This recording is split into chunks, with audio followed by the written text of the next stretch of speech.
দশম শ্রেণী তোমাদের নির্বাচনী পরীক্ষা 2025। তো কৃষি শিক্ষা বিষয়ে তোমাদের কসেট প্রশ্নটি সবাই যাচ্ছিলে, তো এই জন্য ভিডিওটি তৈরি করা। তো কৃষি শিক্ষা বিষয়ে তোমাদের সেট কোড ক নাম্বারটা রয়েছে আমার কাছে, এখানে দেখতে পাচ্ছ নিশ্চয়ই। তো তোমাদের হচ্ছে সেট কোড ক আসে, অনেকে হচ্ছে যোগাযোগ করতেছ।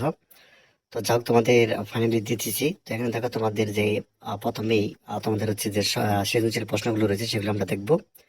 তো সৃজনশীল দিতে হবে তোমাদের 5টি, ঠিক আছে, কৃষি শিক্ষার মধ্যে। তো এখানে প্রথমে যে দেখতে পাচ্ছ ক বিভাগে, তো এখানে সৃজনশীল 1 নাম্বারটা যেটি দেওয়া আছে, উদ্দীপকটা অবশ্যই পড়বা। এখানে বলছে বীজ কাকে বলে, ক নাম্বারটায়, ঠিক আছে। আর খ নাম্বার বলছে বীজের যে গুরুত্বটা এটা ব্যাখ্যা করো।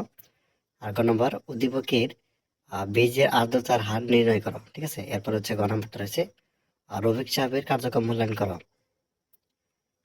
আচ্ছা, এরপর দেখো 2 নাম্বার যে সৃজনশীলটা রয়েছে, এখানে দেখতে পাচ্ছ ক নাম্বারে সম্পূরক খাদ্য কাকে বলে, এবং চিংড়ি সন্ধ্যার খাবার দিতে হয় কেন, এবং আব্দুল বাসিত সাহেবের অর্থাৎ পরীক্ষিত কাশির অর্থাৎ FCR নির্ণয় করতে বলছে।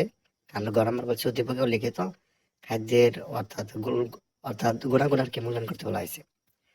আচ্ছা, তারপর 3 নাম্বার সৃজনশীলটা দেখতে পাচ্ছ, এখানে বলছে যে একটা চিত্র দেখতে পাচ্ছ, এখানে বলছেন কৃষিতাত্ত্বিক বীজ কাকে বলে, এবং রোগিং কোন সময়ে করতে হয়, ঠিক আছে। আর 40 শতাংশ জমিতে চিত্রের বংশ বিস্তার অর্থাৎ উপকরণটির অর্থাৎ সারের পরিমাণ নির্ণয় করতে বলা হয়েছে। এরপরে 4 নাম্বার প্রশ্নটি দেখতে পাচ্ছ, 4 নাম্বার মানে হচ্ছে গ নাম্বারটা।